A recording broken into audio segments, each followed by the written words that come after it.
Good morning, children.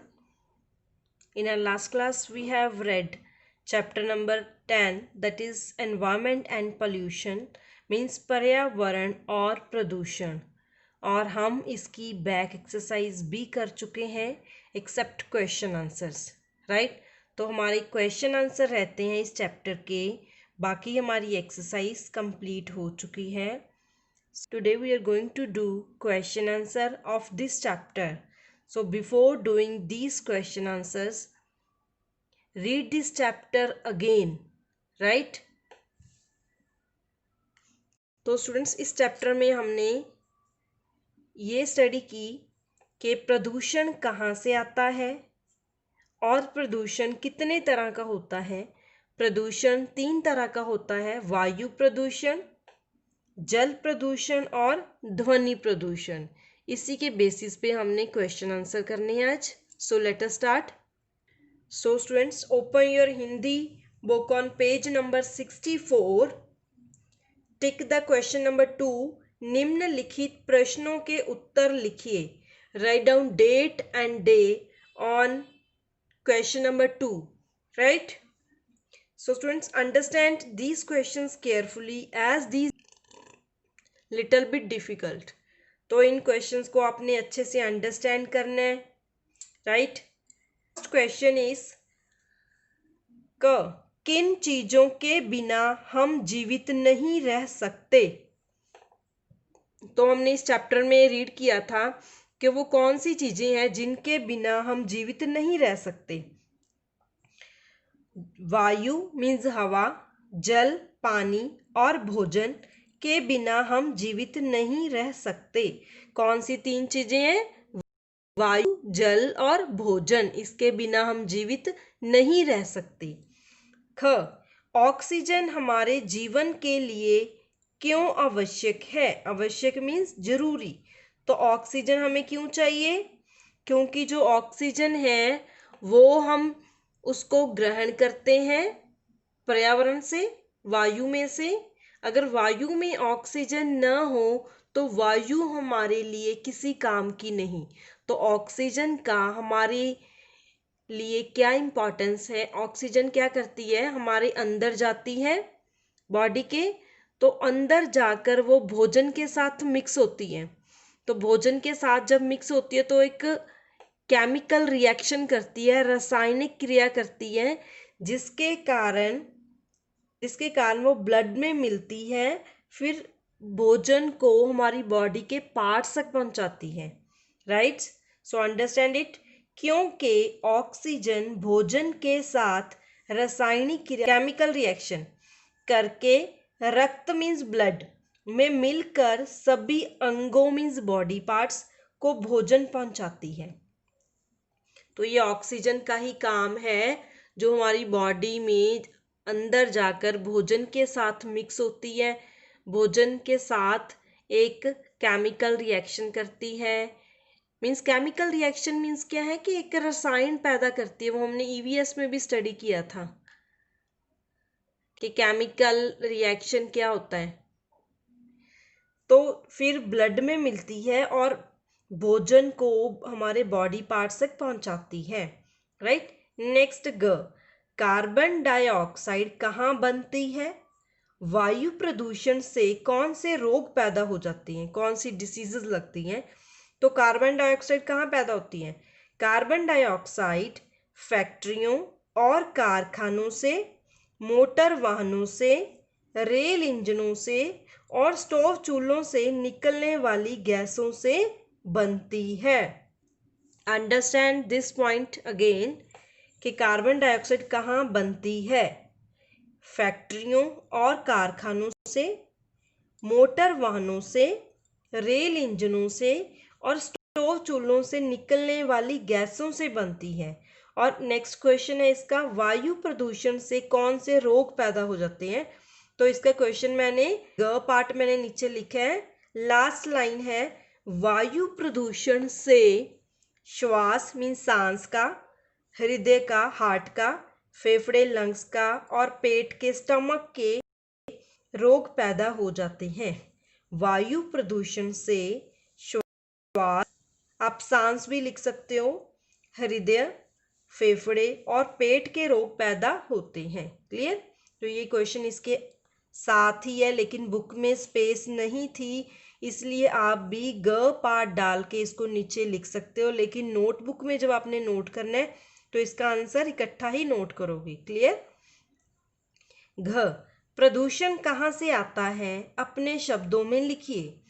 जल, वायु या भूमि को दूषित करने से जल प्रदूषण, वायु प्रदूषण और भूमि प्रदूषण होता है। इसके पीछे मनुष्य का सबसे बड़ा हाथ है। तो स्टूडेंट्स, आप इसमें अपनी तरफ से कोई और लाइन ऐड करना चाहते हो तो कर सकते हो। फाइन। प्रदूषण जल, वायु या भूमि को दूषित करने से जल प्रदूषण, वायु प्रदूषण और भूमि प्रदूषण होता है। इसके पीछे मनुष्य का सबसे बड़ा हाथ है। ढ़, जल में ऑक्सीजन की कमी कैसे हो जाती है, जल प्रदूषण की हानियां लिखिए। जल में ऑक्सीजन की कमी कैसे होती है, जब हम पानी के सोर्सेज में, वाटर सोर्सेज में वेस्ट मटेरियल फेंक देते हैं।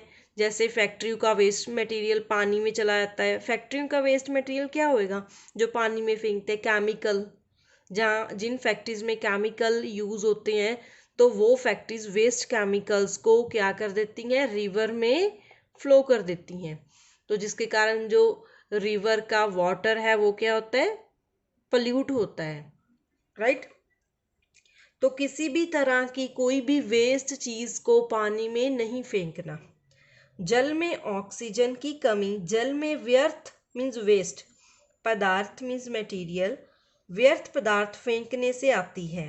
तो इसकी हानियां कौन कौन सी हैं, इसका हमें क्या नुकसान है।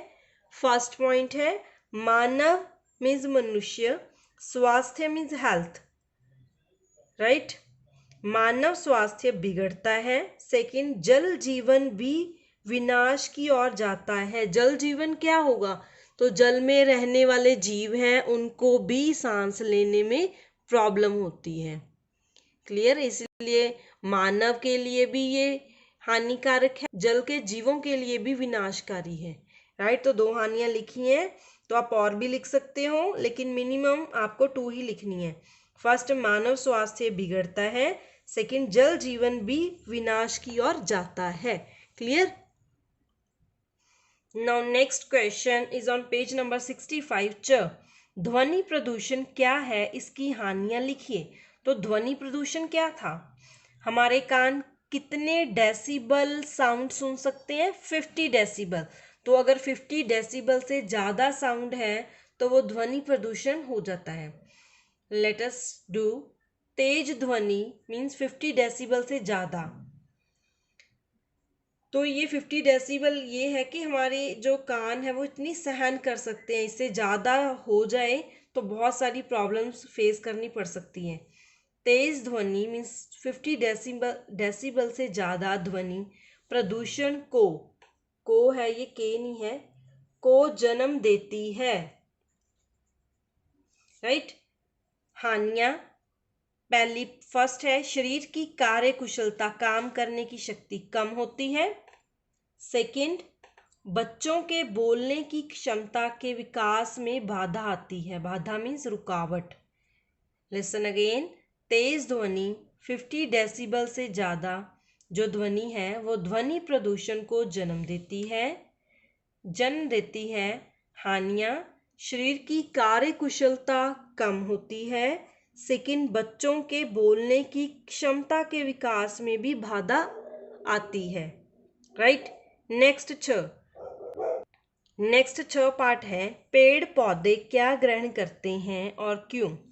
पेड़ पौधे कार्बन डाइऑक्साइड ग्रहण करते हैं क्योंकि इन्हें जीवित रहने और अपना भोजन बनाने के लिए इसकी आवश्यकता होती है। राइट? पेड़ पौधे क्या ग्रहण करते हैं, कार्बन डाइऑक्साइड। क्यों? क्योंकि इन्हें जीवित रहने और अपना भोजन बनाने के लिए इसकी आवश्यकता होती है। Right? So students, there are 7 question answers, right? And there are some difficult words, तो इन क्वेश्चन आंसर में बहुत सारे डिफ़िकल्ट वर्ड्स भी हैं जिनको आपने रिटर्न वर्क करने के बाद अलग से राइट एंड वाई बुक या रफ नोटबुक या अपनी नोटबुक नंबर 1 में ही लास्ट में क्वेश्चन आंसर के एंड में आप प्रैक्टिस कर सकते हो कि डिफ़िकल्ट वर्ड कौन कौन से हैं, उनको लिख लिख के प्रैक्टिस कर सकते हो। जैसे फर्स्ट आप लिखोगे रासायनिक क्रिया, तो इसको 2 या 3 टाइम्स लिख कर प्रैक्टिस करिए। उसके बाद लिखोगे कार्बन डाइऑक्साइड। अगर आपको ये कठिन शब्द लिखने नहीं आएंगे तो आप क्वेश्चन नहीं कर पाओगे। फाइन, तो इसलिए इन क्वेश्चंस को करने के बाद आपने इनके कठिन शब्दों की प्रैक्टिस करनी है। तो नेक्स्ट है हमारे पास स्टोव चूल्हों और है प्रदूषण, ये तो आप लिख चुके हो पहले।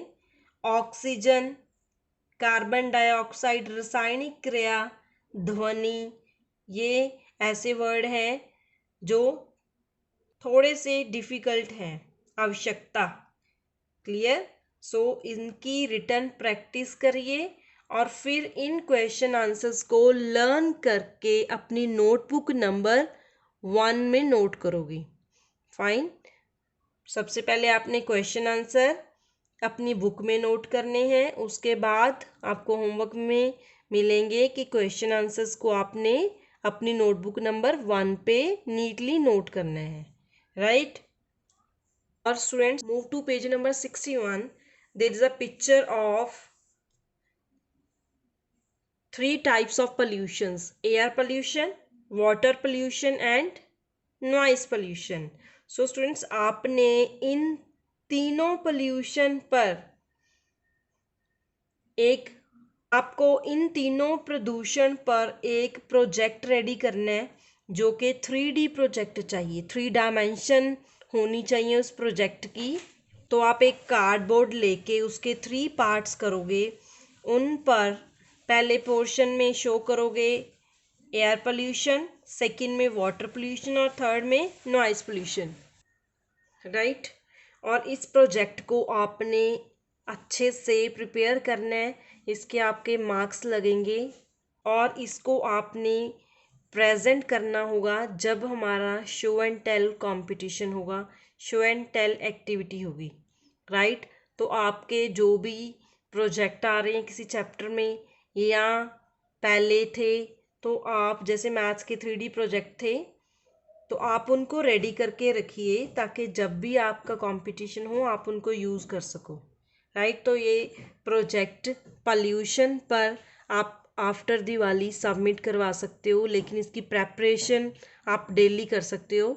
अगर आपने किसी चिल्ड्रन डे और दिवाली की एक्टिविटी में पार्टिसिपेट नहीं किया, जिन स्टूडेंट्स ने पार्टिसिपेट किया है वो अपनी एक्टिविटीज़ की प्रैक्टिस करें, परफॉर्मेंस की प्रैक्टिस करें, लेकिन जिन्होंने पार्टिसिपेट नहीं किया या अपनी एक्टिविटी सबमिट करवा चुके हैं वो इस प्रोजेक्ट की प्रेपरेशन करें, राइट।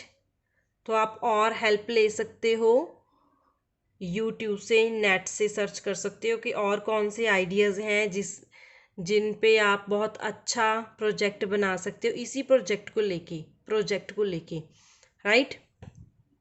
तो आपके पास बहुत सारे आइडियाज़ हो जाएंगे, तो उनको मिक्स करके आप एक अच्छा सा 3D प्रोजेक्ट बनाओगे और दिवाली के बाद सबमिट करवाओगे, राइट। तो शो एंड टेल में आपने क्या करना होगा, इस प्रोजेक्ट को शो करके आप इसको एक्सप्लेन करोगे हर पोल्यूशन के बारे में 2 या 3 lines, right. Okay students, thank you.